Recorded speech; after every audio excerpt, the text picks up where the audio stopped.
Hola, hola a todos. Un abrazo a la distancia. Bendiciones para sus vidas. Mario Kogan, un abrazo. Che, a la distancia. Harry Rodríguez, bendiciones, Harry.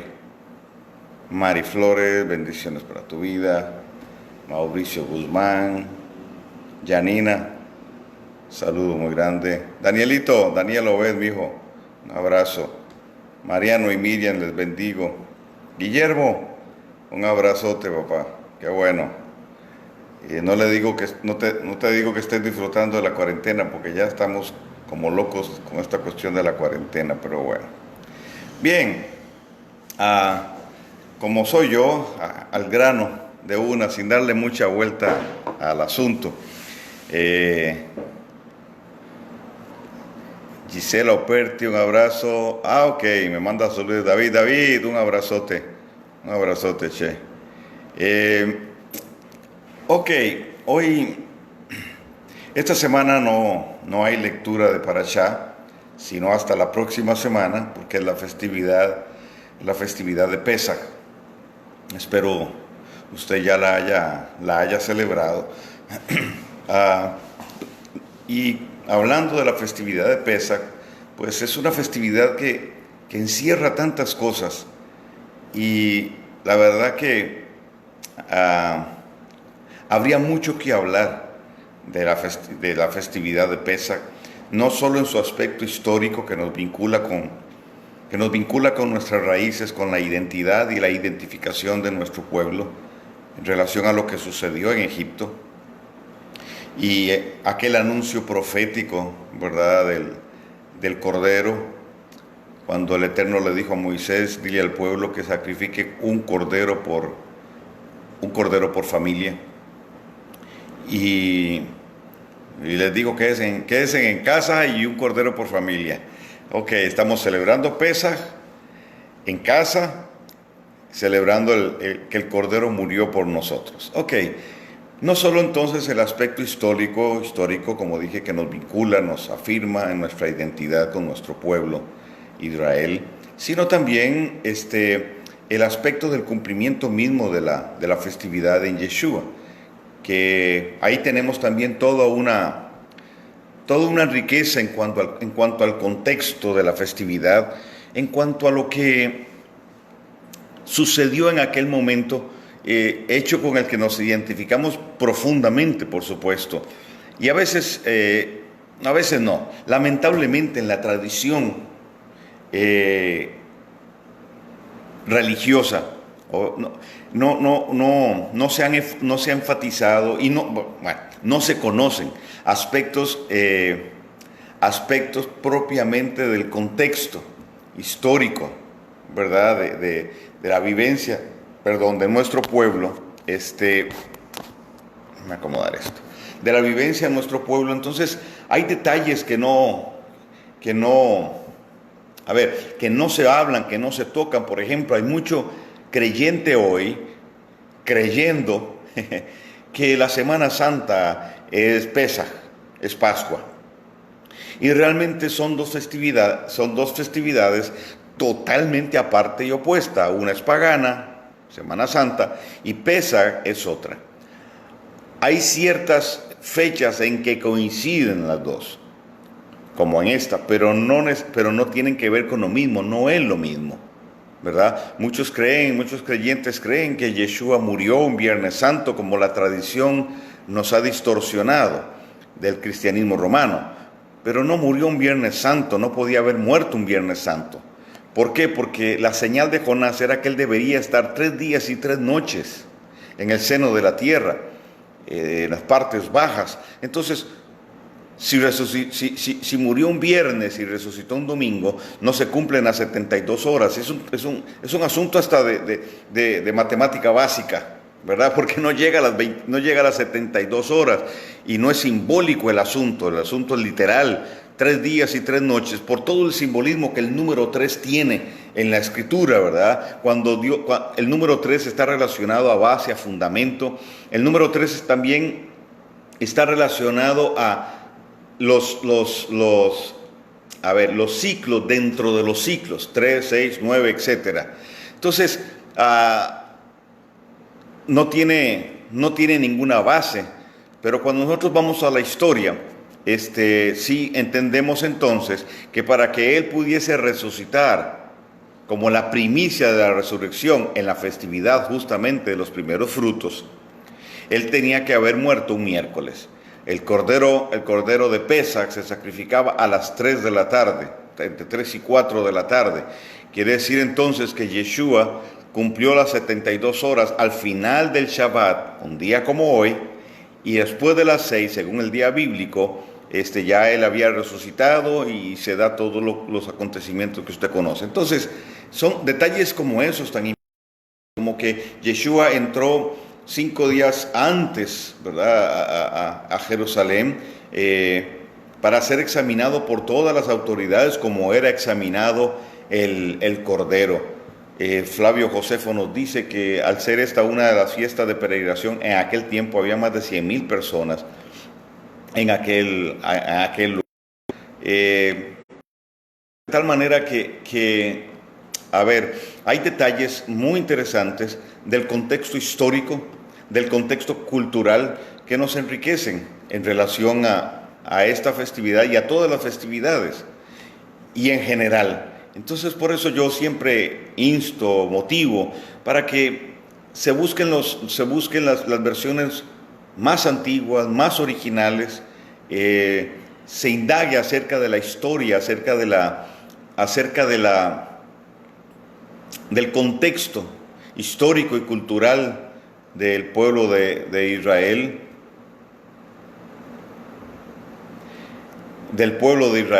y bueno, todo eso nos ayuda a entender muchísimo mejor qué fue lo que Yeshua quiso decir, qué fue lo que el Padre quiso decir a través de Yeshua, y qué fue lo que los apóstoles dijeron en sus cartas, Pablo, Pedro, etc.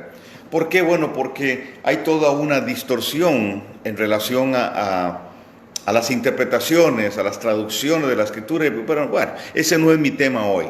De eso he hablado bastante. Entonces tenemos el aspecto histórico de la fiesta, tenemos el aspecto también, que en un sentido es histórico, pero del contexto propio del cumplimiento en Yeshua de esa festividad, pero también tenemos la proyección profética de esta festividad, que también es hermosísima, ¿verdad? Está llena de elementos extraordinarios que afirman nuestra fe, que levantan nuestra expectativa.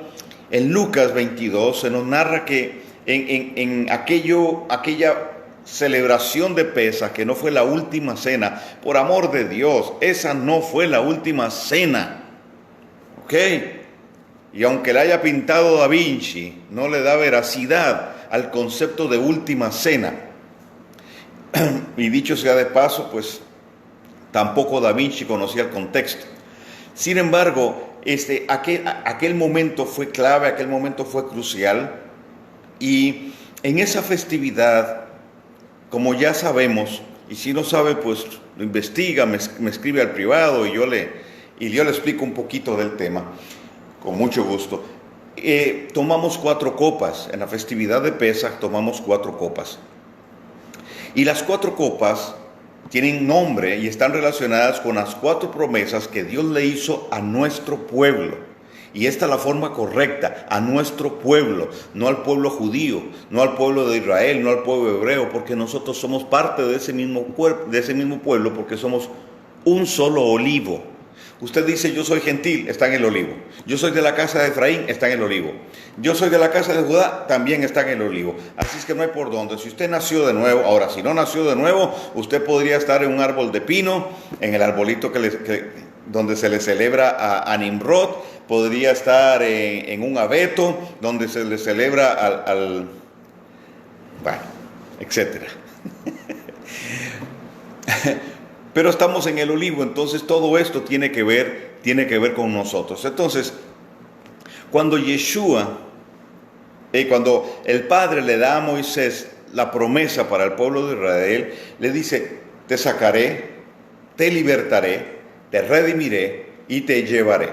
Te sacaré de Egipto y de las obras pesadas de Egipto. Voy a sacar 2.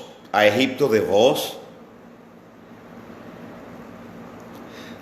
3, te voy a dar identidad, te voy a redimir, dándote identidad de pueblo porque no la tenías. Y 4, te voy a introducir en la tierra que fluye leche y miel. Si todo eso es tipo, es sombra, y por favor, demos el concepto correcto. La palabra sombra no es algo que va a desaparecer. No, en hebreo, la sombra no es el reflejo de la luz sobre un objeto. Sombra es un anuncio profético. Y le anuncio a los que creen que la sombra es otra cosa, que la sombra desapareció cuando vino Yeshua. Ah, no, como era un anuncio ya desapareció, cumplió. No cumplió, sigue cumpliendo. Es un anuncio, es un anuncio profético de lo que habría de venir para llevarnos a algo mayor. Entonces, aquella promesa cuádruple se proyecta para nosotros en y a través de Yeshua, porque los mismos principios se aplican. Dios nos sacó de Egipto, nos está sacando Egipto de nosotros, nos está dando identidad, llevándonos a nuestro origen, a nuestras raíces hebreas, no del judaísmo, hebreas, y entonces Él ha prometido llevarnos. Entonces, Esdras se basa en esas 4 promesas y establece una liturgia donde acompaña en la liturgia, la ceremonia de Pesaj, 4 copas. ¿Ok? No es una copa, son 4 copas. Entonces, cada una de las copas lleva el nombre de cada una de las promesas. De Éxodo capítulo 6, versos 6 al 8. La copa que Yeshua dijo, no beberé más de esta copa hasta que esté en el reino, con ustedes en el reino de mi Padre. Esa es la 4ª copa. Dice, y acabada la cena, cuando en la fiesta de Pesaj, después de que se cena, después de que se cena, no se acaba la fiesta, viene la 4ª copa. Entonces, esa 4ª copa te llevaré, es la copa del reino, se le conoce, se le llama la copa del reino.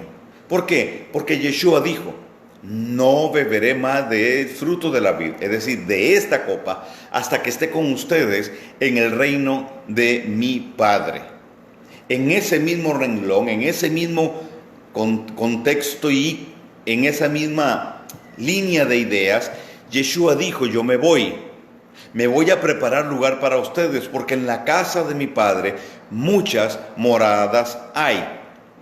Esa expresión de Yeshua está relacionada con las bodas del Cordero. O sea, necesitaríamos un buen tiempo para explicar todo el contexto de lo que Yeshua habló. Las vírgenes, palabras o expresiones como Él vendrá como ladrón en la noche. No está diciendo que Yeshua va a venir como un ladrón, no. Es que la fiesta en la boda hebrea, la fiesta la pagaba el papá del novio. Donde el novio era el más importante, no la novia. Es en la distorsión y perversión que hizo Babilonia, que estableció que la novia va primero y se viste de blanco. La novia llega de último y se viste de blanco porque es la más importante. No. Es el novio, porque el novio representa a Yeshua. El Padre Eterno instituyó el matrimonio. Y entonces en el matrimonio hay toda una figura en relación a los acontecimientos finales y en relación, y explica lo que Yeshua dijo como ladrón. ¿Por qué? Porque solo el padre sabía del novio, sabía cuándo iba a hacer la boda, ni el novio lo sabía. Entonces se lo anunciaba y de noche salía el novio con el testigo a proclamar, a decir que ya había llegado la boda. Entonces las vírgenes tenían que estar listas con sus lámparas llenas de aceite para encenderlas, porque el cortejo, la procesión, el anuncio se daba durante la noche.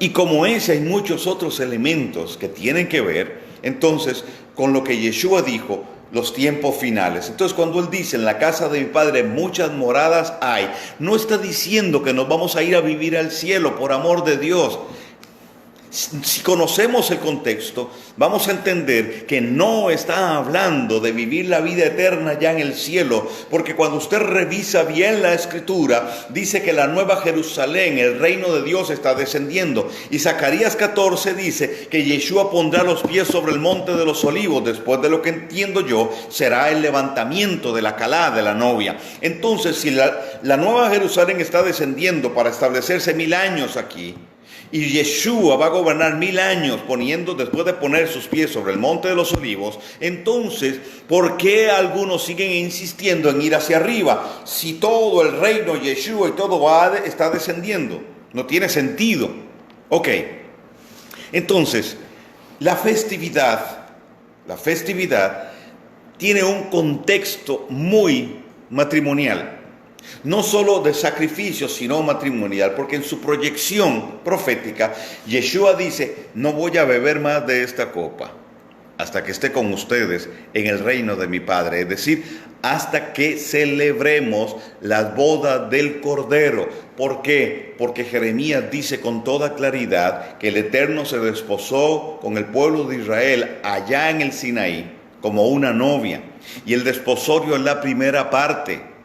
Luego vino la división en los dos reinos y Dios le dio carta de divorcio al reino del norte. Quiere decir que la novia está dividida, tiene que volver a juntarse, y ahí es donde estamos, en ese proceso donde Dios redime a Efraín, la mitad de la novia, despierta a Judá, la otra mitad de la novia, y entonces esa unión, como dice Ezequiel en 37, de las dos varas, nos va a traer la novia completa que va a celebrar las bodas del Cordero, porque el matrimonio tiene que consumarse. Entonces los que dicen que ya porque leen Apocalipsis y entonces Apocalipsis se le llama a la esposa, es que entiendan algo, que porque se le llama a la esposa ya se celebraron las bodas del Cordero. Y por allá anda un libro donde usa este argumento. Entonces yo quiero decirles, ¿verdad? Para votar ese argumento, porque no tiene ningún fundamento, que cuando se firmaba la ketubá, el matrimonio, la firmaba el novio, la firmaba su testigo, la firmaba el testigo de la novia. El matrimonio era vinculante, es decir, tenía oficio legal. Por eso, después de que se firmaba la ketubá, pasaba un periodo de tiempo para establecerse la consumación del matrimonio, es decir, la ceremonia y la consumación del matrimonio. En ese periodo de tiempo se podía dar carta de divorcio, por eso tenía que darse carta de divorcio. El matrimonio no se había consumado, pero ya legalmente existía.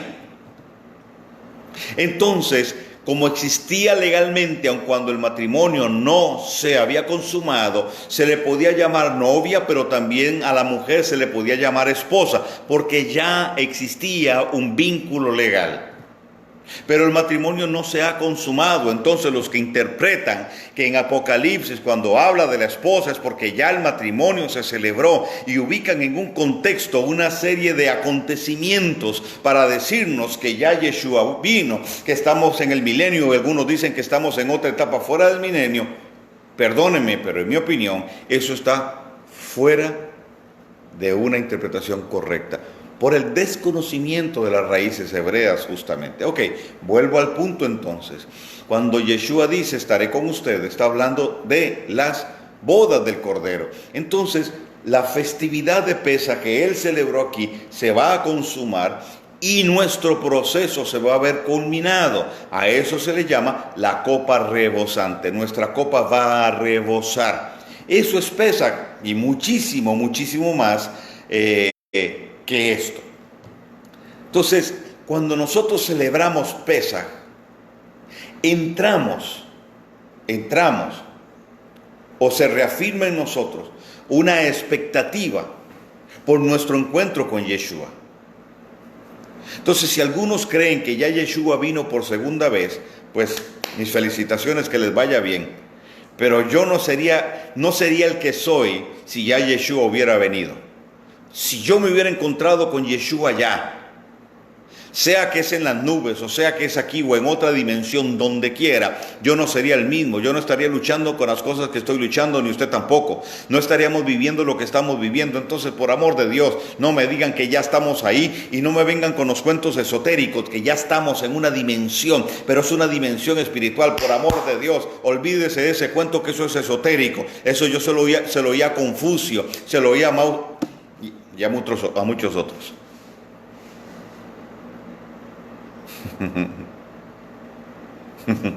Ok, estoy en la introducción. ¿Cuál es el punto aquí? El punto aquí es que si nosotros no conocemos nuestras raíces, las raíces hebreas, entonces estamos fuera del juego. Estamos fuera del juego. Y aquí es donde entra, no mi tema, porque ya lo empecé, donde entra la aplicación que yo quiero traer para Pesaj. Y por favor, si usted ya tiene cinturón ahí cerca, pues amárrese bien a la silla. Porque no lo digo con presunción, solo lo digo de forma jocosa. Porque hay un tema clave aquí y voy a hablarte entonces de Pesaj en relación a varias cosas.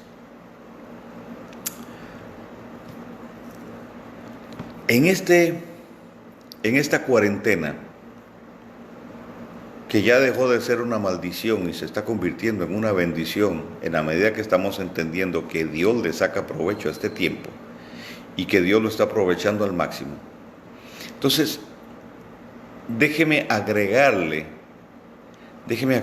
algunos elementos que puedan ayudarle no solo a estar firme en lo que falta, sino prepararse para lo que viene. ¿Ok?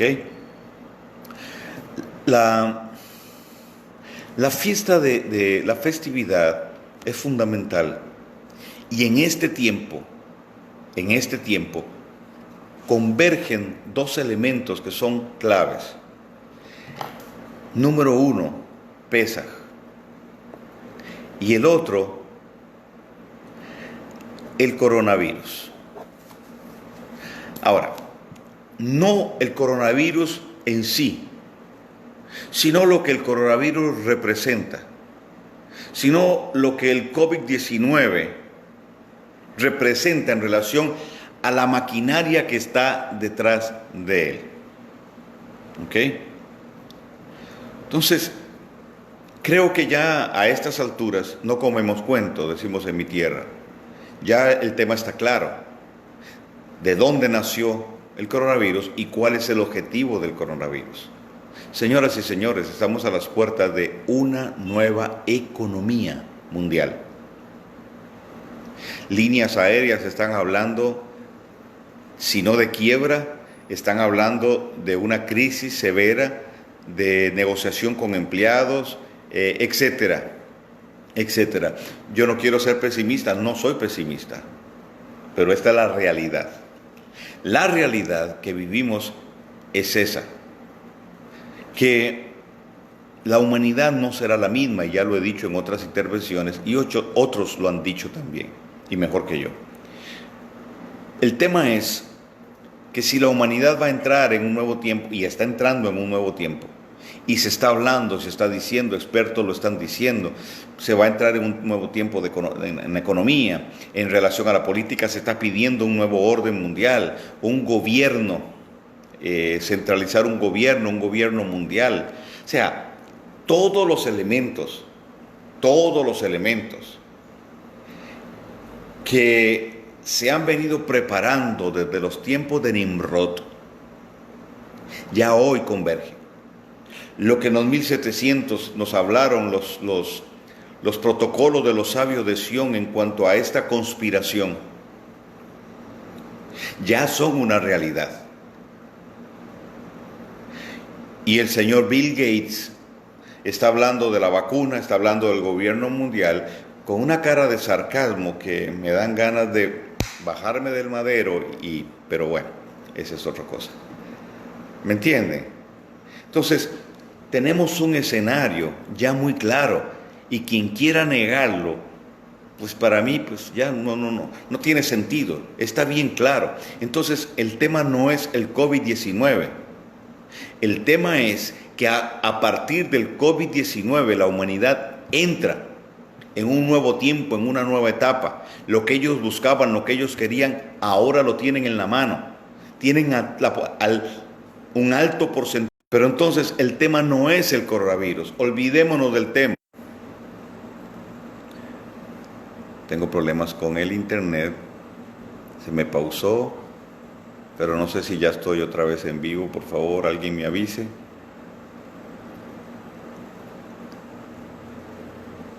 Que alguien me diga.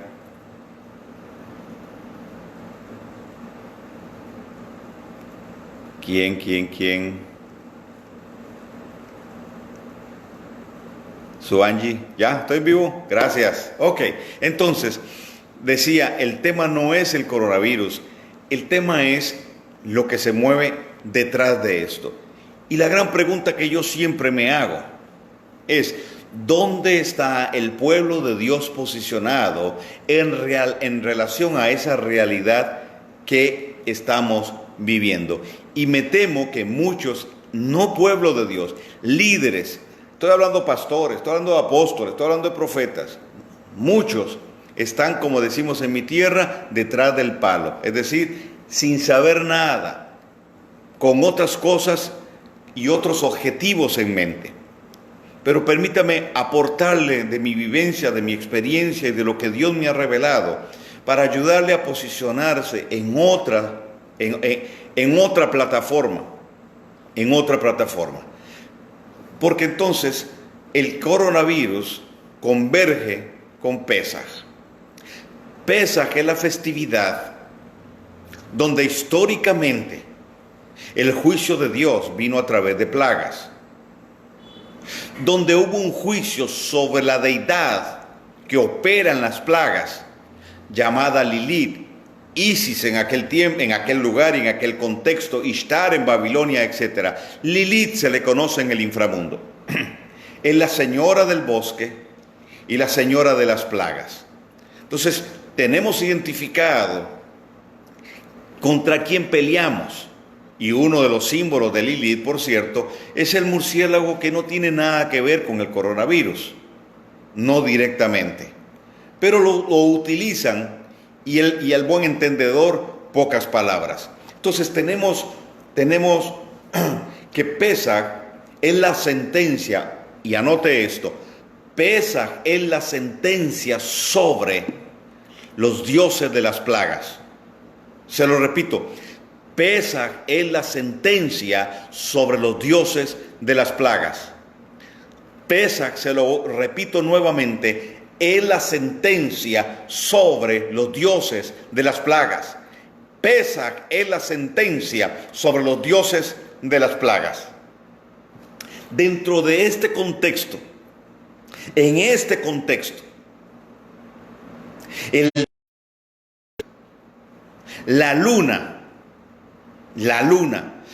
rosada que le llaman hermosa, la luna más grande del año, en este contexto en el que estamos, ponga cuidado, en este año o en este ciclo, en este contexto, en la convergencia de todo lo que ha venido sucediendo de parte de Dios y de parte del enemigo y del mundo en general, en este contexto, hace 2 días atrás, 3 días atrás, la luna estaba en Virgo, en la constelación de Virgo.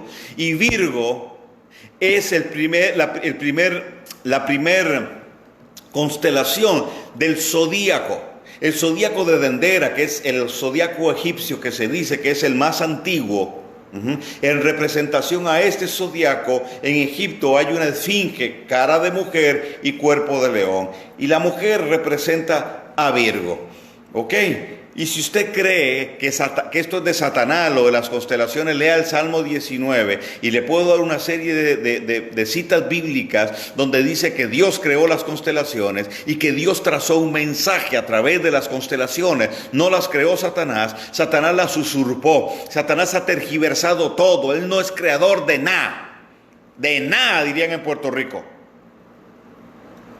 Él simplemente toma lo que está y nosotros se lo hemos cedido. Ay, no, la energía es una mala palabra, es del diablo. Todo es del diablo, todo ha sido del diablo. No, no, despertemos, el creador de todo es Dios. Es el Padre eterno, el creador de todo, y hay muchas cosas que tenemos que rescatar. El Salmo 19 dice, los cielos profetizan, cuentan de tu gloria, y profetizan acerca de la obra de tus manos o del plan que tú trazaste.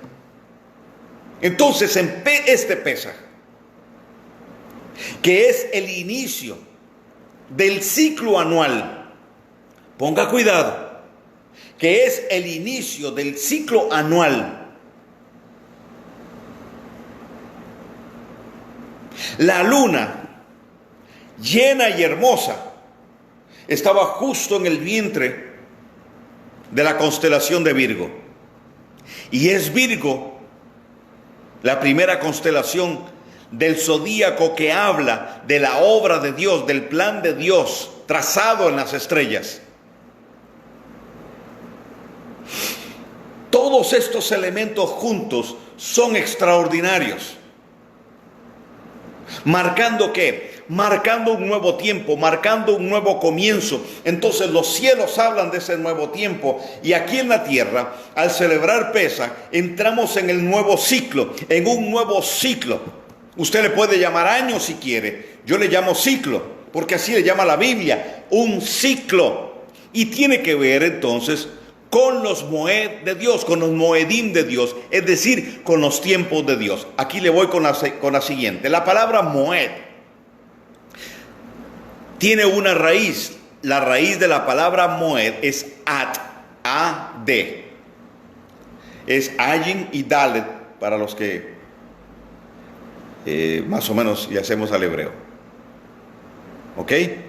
Y la palabra ayin, dalet. Para ver si se la puedo escribir aquí al revés para que la pueda ver bien. Aquí está. Ayin, dalet. Según el valor simbólico de cada letra, ayin significa ver. Ayin significa ver. Y dalet significa puerta. Ojo a esto que le estoy diciendo. Ayin es ver y dalet es puerta. La palabra ad entonces es la raíz de la palabra moed, moedim, que tiene que ver con los tiempos, los ciclos de Dios. ¿Ok? Y la raíz entonces es ad. Ayin es ver y dalet es puerta. Entonces la expresión que se forma es ver la puerta. Por tanto, todo moed de Dios nos abre una puerta.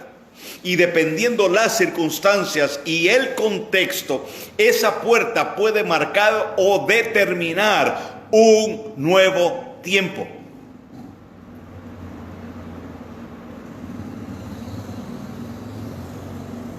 Un nuevo tiempo. ¿Me va siguiendo? Entonces, ver la puerta. Esta expresión se usaba antiguamente en nuestro pueblo. Cuando los de la tribu de Isaacar, ponga cuidado, ustedes que proféticamente son de la tribu de Isaacar, viendo el movimiento de los astros, porque eran astrólogos en el buen sentido de la palabra, estudiosos de los movimientos de los astros, de los fenómenos astronómicos. ¿Por qué? Porque Dios siempre ha acompañado sus intervenciones o acontecimientos claves con fenómenos astronómicos. Entonces, ellos cuando estaban pendientes de los cambios de mes para el Rosh Hodesh, ellos, o cuando había una festividad, porque no había calendario, porque no tenemos lo que tenemos hoy a la mano para poder saber los ciclos de la luna y todo esto, entonces ellos 3 días antes descendían, ¡juá!, y llegaban al campamento del pueblo, donde estaba el pueblo, y daban el anuncio. Entonces, lo que dice la tradición es que los mensajeros bajaban, que los mensajeros descendían llevando un mensaje. Entraban donde estaban las tiendas de las familias, corrían la puerta, metían su cabeza y decían: ¡Hey familia! El tiempo cambió, la fiesta se acerca, un nuevo tiempo es introducido. 3 días antes. Entonces, la palabra ad tiene que ver con ver la puerta. Entonces yo, como un mensajero, te estoy diciendo hoy que hay un cambio en el tiempo. Estoy metiéndome en tu tienda, en la tienda de tu familia, en la tienda de tu casa, corriendo esa cortina para darte el anuncio y decirte: ¡hey! Prepárense. Porque ya empezó un cambio de tiempo. Hay un cambio de ciclo, y un ciclo profético extraordinario. No solo porque Pesaj marca el inicio del ciclo de festividades, porque marca el ciclo anual, sino también porque proféticamente, según el contexto en que estamos viviendo, este Pesaj nos introduce en un nuevo tiempo, nos introduce en una nueva dimensión. Y esto no es retórica de profeta. Estamos entrando en un nuevo tiempo. ¿O usted cree que con todo lo que está pasando, Dios se va a quedar con las manos cruzadas y no va a hacer nada? No, ya Dios viene haciendo, porque el enemigo nunca podrá anticipar a Dios. Ya Dios viene preparando a un remanente, ya Dios nos viene hablando, ya Dios nos ha venido alineando con sus tiempos. Y hoy lo que yo le estoy diciendo a usted está cayendo en terreno que ya ha sido abonado. Yo solo le estoy activando los códigos que ya le pusieron ahí, que ya le establecieron ahí. Me estoy dando a entender: en aquel día, allá en Egipto, históricamente, Dios activó los códigos de todo un pueblo que estaba limitado, circunscrito a un palmo de terreno. Hoy Dios está activando los códigos en miles y miles y millones de creyentes en todo alrededor del globo terráqueo, si es un globo, para decirles: ¡hey! Empezó un nuevo tiempo, entramos en una nueva temporada. Dios se ha propuesto hacer algo extraordinario. ¡Prepárate!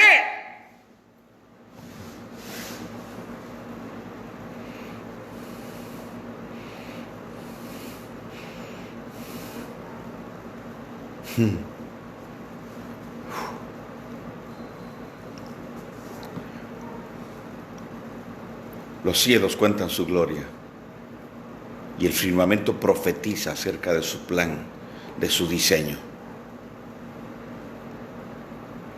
Entonces, el Moed de Pesaj nos abre una puerta. Ahora usted dice: pero ya terminó Pesaj. No ha terminado. Porque dentro de Pesaj se contempla o se considera también primeros frutos, que en unas horas empiezan. Y también panes sin levadura, que son 7 días que ya iniciamos. Pero además de eso, entramos en la cuenta de las gavillas, en la cuenta del Homer, hasta Shavuot. Entonces déjeme profetizarle algo. Este camino de 50 días hasta Shavuot nos va a revestir de un peso de gloria que no teníamos, que no habíamos tenido.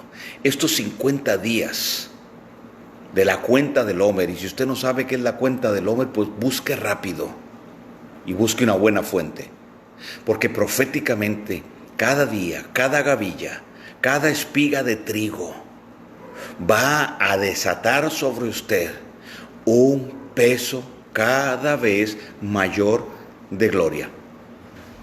Hay una reconexión que Dios está trayendo. Llegó la asistencia. Llegó la asistencia, bendito Dios. Café brasileño. Perdón, sería café brasileiro. Pero no se me desconecte, que mi café no lo distraiga.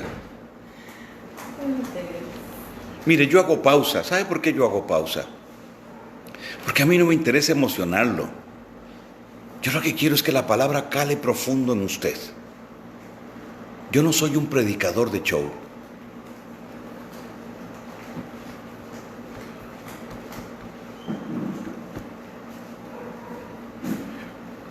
Yo tengo una profunda carga por lo que está sucediendo hoy en el mundo. Yo tengo 20 años anunciando esto. 20 años hablando de lo que está sucediendo, de lo que iba a suceder, del nuevo orden mundial, de todo esto. Pero también 20 años anticipando un tiempo de gloria que Dios traería. Yo no estoy hablando de esos avivamientos fabricados que se fabrican en el laboratorio llamado templo o congregación. Yo no estoy hablando de eso. Estoy hablando del avivamiento que nace a partir de Techuvá. Porque sin Techuvá, sin arrepentimiento, no hay avivamiento. La palabra Techuvá, la palabra restauración, la palabra revelación y la palabra avivamiento están íntimamente relacionadas. Entonces, si no hay Techuvá, no hay avivamiento. Entonces entiende por qué Dios nos tiene en cuarentena. Y ahora digo Dios, porque ya el asunto cambió. Para nosotros ya cambió. Dios redime nuestro tiempo y nos mete en 40 días porque 40 es cambio, porque 40 establece patrón. Entramos en un nuevo patrón, no por lo que el mundo dice, no por lo que el COVID-19 dice, no por lo que Bill Gates dice, no por lo que el nuevo orden mundial dice, no por lo que Kissinger dice, no por lo que las cadenas noticiosas compradas y vendidas al nuevo orden y rendidas al nuevo orden mundial dicen, sino por lo que el cielo está diciendo, por lo que los mensajeros del cielo están diciendo, porque si el ángel de la muerte fue a Egipto, Dios tiene ángeles suyos, mensajeros hoy, recorriendo el planeta entero para decirle, familia, entramos en un nuevo tiempo. Entienda que estás en cuarentena divina, entiende que estás en cuarentena profética para que un cambio se genere. Perdón, pero esto me emociona.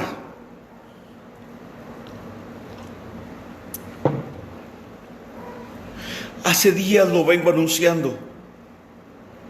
No entramos en un nuevo orden mundial. Nosotros entramos en un orden nuevo. Un cambio de conciencia. Entonces, mi hermano querido,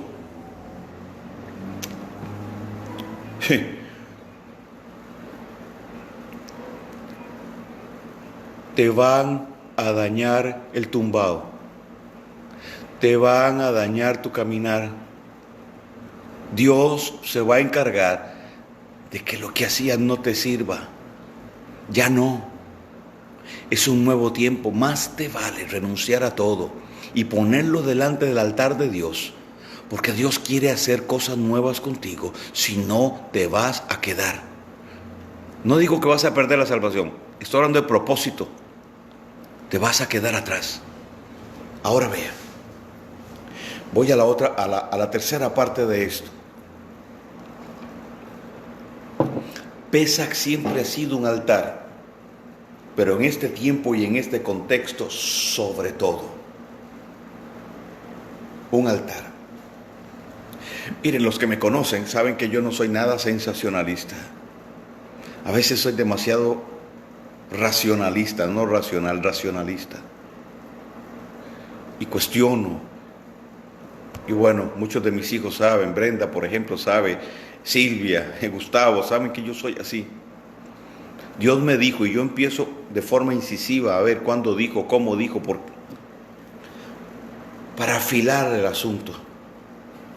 Pesach es un altar. Pesach es un altar. En este tiempo es un altar.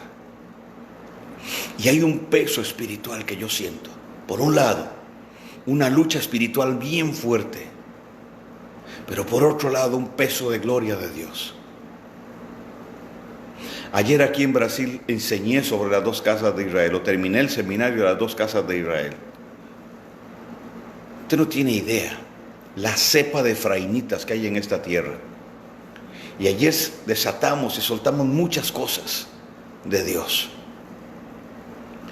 Y bueno, tuvimos un regreso a la casa extraordinario. 1 hora de viaje de la ciudad donde dimos la charla hasta acá.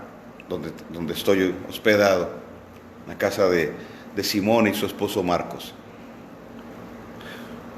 1 hora es lo que duramos. Se dura normalmente 1 hora y media. Y duramos casi 7 horas, Simone. Casi 7 horas. Por de perfecto mecánico del carro, qué sé yo. Pero experimentando estas dos dimensiones. La dimensión de oscuridad que se ha cernido, pero también la dimensión de luz que el eterno Dios está trayendo. Entonces, ¿por qué le digo que pesa que es un altar? Porque todo altar, oiga bien, todo altar está diseñado para cargar el peso de la gloria de Dios, pero para resistir el embate de las tinieblas. Vamos. Todo altar está diseñado para resistir, para recibir el peso de la gloria de Dios, pero también para resistir el embate, el golpe del enemigo. El enemigo va a golpear el altar, porque el altar es el fundamento, el altar es la base.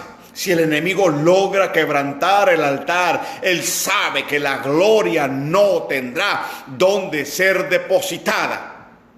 La gloria nos trae la dimensión de Dios. La gloria no viene solo para que yo me sienta bien y caiga y que aleluya. Y entonces sí hablamos en lengua, Rambo saca la bazooka, armara la vaquita, salta. Esa no es la idea. La idea de la gloria de Dios. Mayor eternidad para expandir aquella gloria. Y lo que viene ahora es un tiempo de expansión. Pero también estamos viendo el embate de la oscuridad al altar. ¿Usted cree que el coronavirus solo se mueve en una dimensión natural, siendo que es algo impulsado por las tinieblas? Tiene el objetivo de golpear los altares. Mírenme, hermano, óigame bien lo que le voy a decir. Aquí estoy de vuelta. No me van a sabotear el mensaje. El altar, el enemigo sabe que si golpea el altar, la gloria no tiene dónde ser depositada. Óigame bien esto. Desde el altar se genera una dimensión para contrarrestar la dimensión que viene del enemigo. Entonces entramos en un nuevo tiempo donde a partir de los altares que Dios ya ha trabajado, vendrá un tiempo de expansión de esa dimensión de gloria. Y yo no estoy hablando de que el mal va a desaparecer. Yo no estoy hablando de que los hijos de la simiente de la serpiente se van a ir. No, yo estoy hablando de que vamos a estar en una posición para pelear una batalla.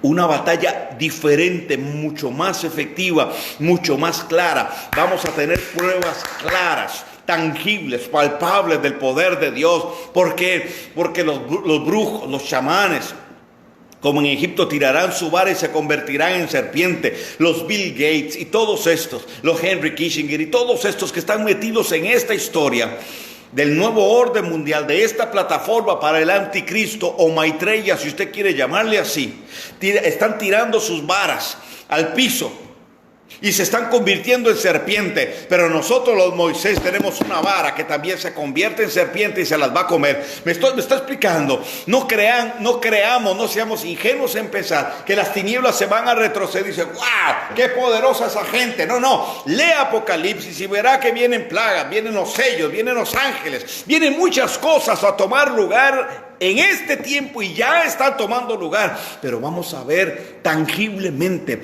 derrotas bajas, sensibles al ejército de ellos, porque hasta ahora todo pareciera ser triunfo, victoria y gloria para ellos, pero no es así.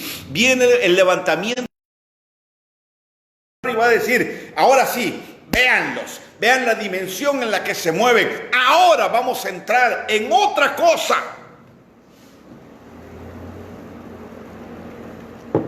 Entonces el altar está siendo golpeado por la oscuridad, pero no cedan. Porque lo que el enemigo quiere, ¿sabe qué es? Que usted se amedrente y salga del altar. Y salga del altar. El lugar más seguro que usted tiene es el altar. Es el lugar donde nada ni nadie lo podrá tocar. El enemigo lo que busca es que usted se salga del altar. El enemigo lo que busca es que usted diga, ok, no, aquí me detengo. No busque la religión, no se refugie en métodos, no se refugie en liturgias. Entre en el altar, porque el altar es lo que lo llevará a la dimensión del Dios, que el Dios eterno quiere introducirlo. Estamos en el tiempo Moed. Ve a la puerta y métase por ella.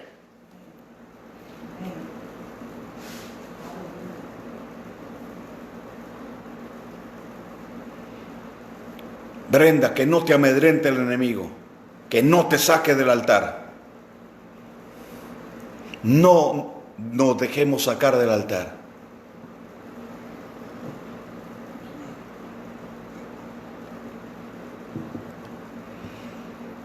Ivonne, no te salgas del altar. Daniel, no te salgas del altar. Guillermo, no te salgas del altar. Verónica, no te salgas del altar. Vamos. Suanji, no te salgas del altar. ¿Por qué? Porque el altar siempre ha sido el punto de conexión.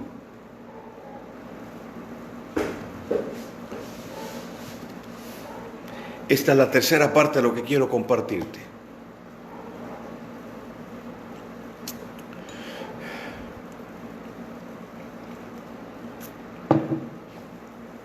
Rápidamente, Dios le entrega a Adán la representatividad. La autoridad de Adán no solo se limitaba al Adamá, que es la tierra, sino al Eretz, que es la otra tierra, el resto de la tierra. En el Adamá estaba el huerto. El huerto del Edén era la plataforma donde estaba asentado Adán para sembrar, para reproducir de acuerdo al diseño de Dios y de acuerdo a la forma en que Dios había establecido que eso se hiciera. La reproducción, la multiplicación, la evolución de todo y la revolución, es decir, la aceleración con que todo se va generando, nace a partir de la palabra de Dios. Entonces Dios le entrega a Adán el poder en la palabra, el poder legislativo, el decreto, el dabar, para que al soltar la palabra, entonces los códigos de esa palabra se activen. Entonces se dé la multiplicación, se dé la reproducción según su género. Haya una evolución a través de esa palabra y todo lo que la palabra toque evolucione, alineándose al plan de Dios, vaya cambiando y tomando el diseño correcto. Y eso va a ir en aumento. ¿Por qué? Porque hay una revolución, es decir, un proceso acelerado y ascendente donde va cada vez mayor. Y ahí donde estamos. Sin embargo, Adán no genera esto.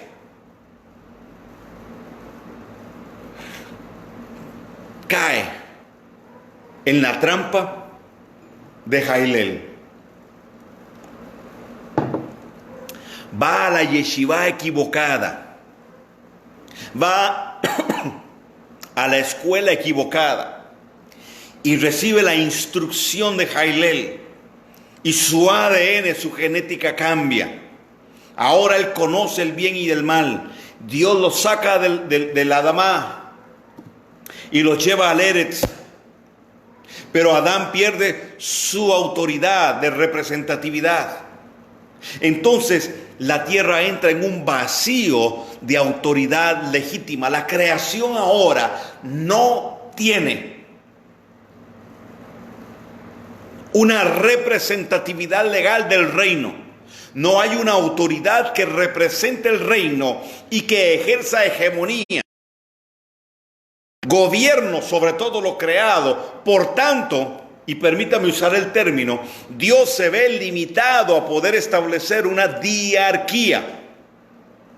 Diarquía es el gobierno de uno a través de otro. Entonces Dios estaba gobernando la creación a través de Adán. Adán falla, entonces Dios se queda sin quien ejercer gobierno.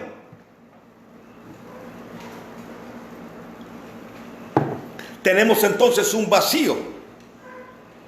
Vacío también tiene que ver con la desconexión de la fuente original.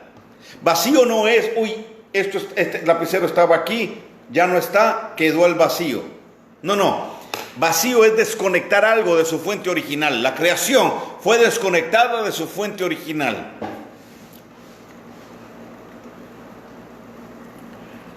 Al ser desconectada de su fuente original, pierde el poder de los códigos de la palabra y por ende pierde el diseño. Tome nota. Lo contrario sería entonces que el proceso de reconexión viene a través de la palabra, la activación de sus códigos y dos, para volver a establecer el diseño.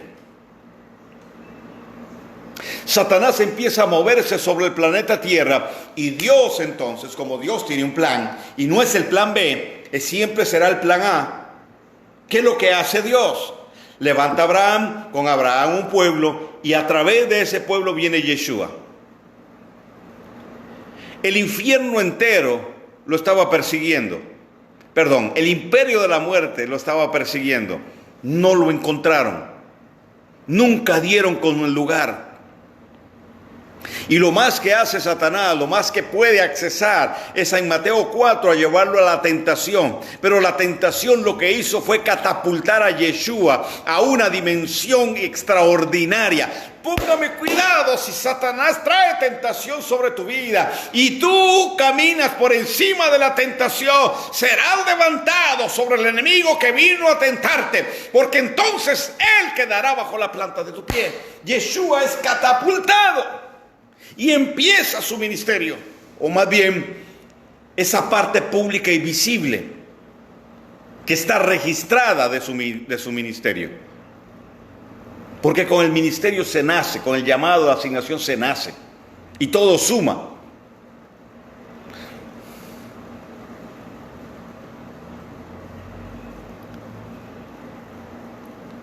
Pero en un tiempo como este, esclavado en el madero, en un lugar alto, llamado el Monte de los Olivos, porque justo ahí fue donde cayó el hombre, donde Adán fue a la yeshiva equivocada, a la escuela equivocada. Donde el hombre cayó, Yeshua muere para redimirlo.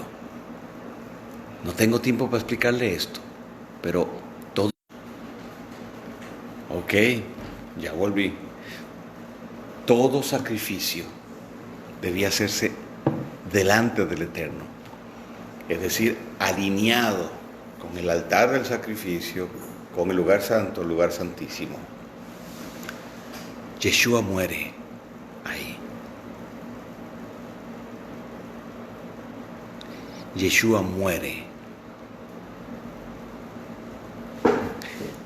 en el Monte de los Olivos porque está alineado con el altar, con el lugar santo, el lugar santísimo.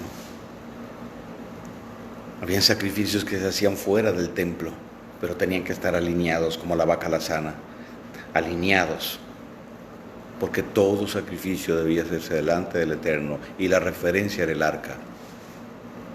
¿Me va siguiendo? Entonces Yeshua muere ahí, desciende a las partes bajas de la tierra y al tercer día resucita. La profecía del Salmo 110:1 se cumple. Ven y siéntate a mi diestra hasta que ponga a todos tus enemigos por estrado de tus pies. Yeshua muere en un altar. Oiga bien esto. En ese altar, Yeshua resiste el embate de las tinieblas al cargar sobre sí el pecado de la humanidad, para poder reconectar, para poder traer una reconexión de la creación con el Padre eterno, para que el plan de redención se cumpla. Entonces, ahora con la muerte de Yeshua, el espacio vacío empieza paulatinamente a dejar de serlo, porque ahora Yeshua está sentado a la diestra del Padre, gobernando sobre todo con poder y autoridad, y en un proceso que estamos viviendo, todos sus enemigos están siendo puestos debajo de la planta de sus pies, pero Él se fue y nos dio a nosotros un poder de representatividad, nos dio esa autoridad, nos dio su nombre, nos dio su sangre, para que en su nombre y por el poder de su sangre nosotros podamos actuar. La legalidad que nosotros tenemos para actuar está en la sangre que Él derramó en un Pesaj.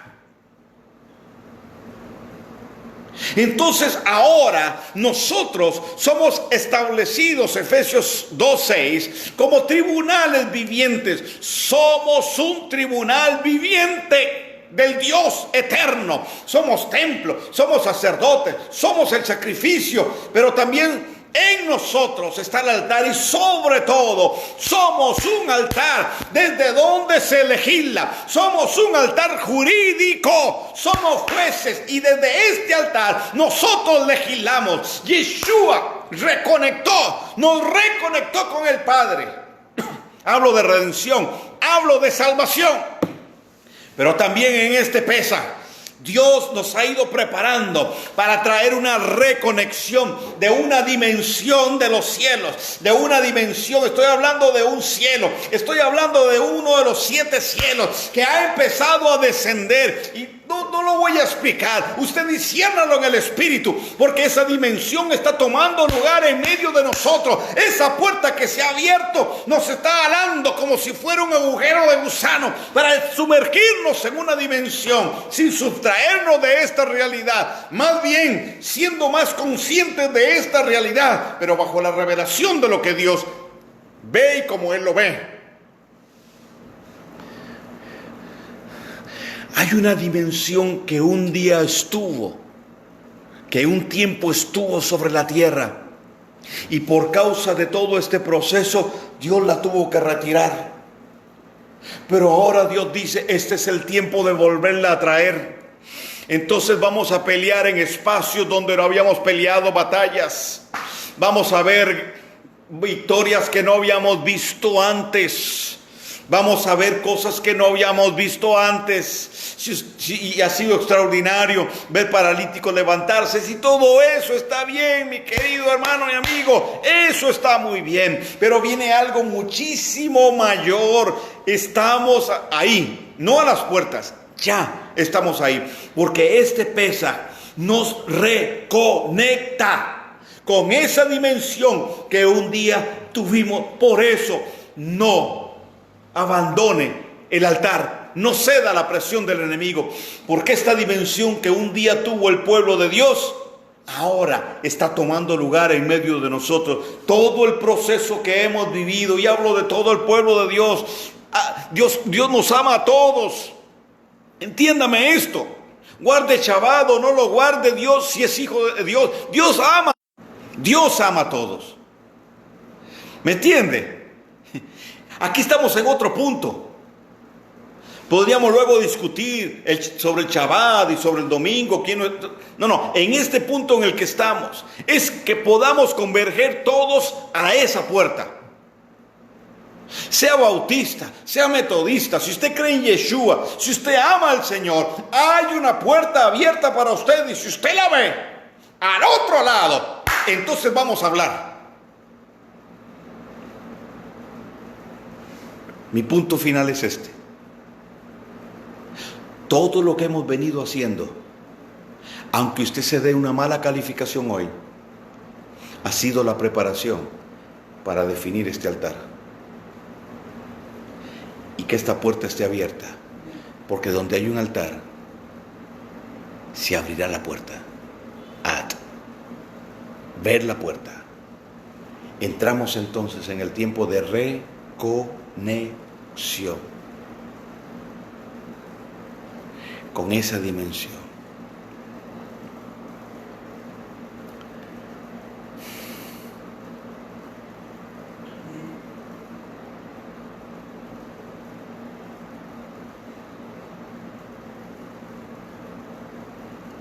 Que corra esta palabra.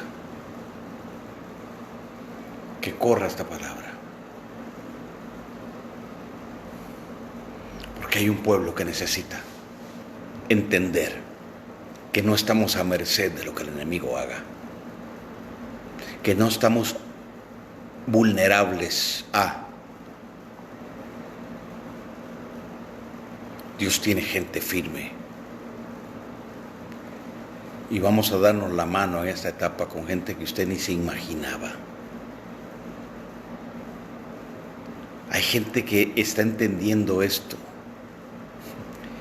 Y es gente que nunca ha estado en una iglesia, como se le llama. Llegó el tiempo de las sentencias irrevocablemente juzgadas.